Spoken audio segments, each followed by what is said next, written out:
আসসালামু আলাইকুম। ছোট একটা গল্প। মেয়ে তার বাবাকে বলছে, বাবা, আপনার জামাই কথা লাগলেই মারধর করে, এই জন্য একটা তাবিজ আইনা দেন কোনো হুজুর থেকে। তো বাবা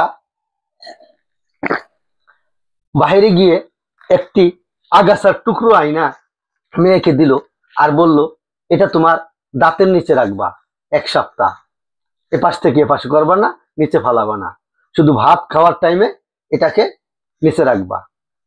ঠিক তাই 1 সপ্তাহ পর মেয়ে আইসা বলতেছে, বাবা, আপনার ওষুধে অনেক কাজ হয়েছে। বাবা হাসি দিয়া বলল, আমার ওষুধে কোনো কাজ হয় নাই। আসলে 1 সপ্তাহের জন্য তোমার মুখটা বন্ধ ছিল, এই জন্যই কোনো ঝগড়াও হয় নাই, কোনো মারামারি হয় নাই। গল্পটা আপনাদের কাছে কেমন লাগলো? আমার কাছে খুবই ভালো লাগছে। আপনাদের ভালো লাগলে কমেন্টে জানিয়ে যাবেন। আসসালাম।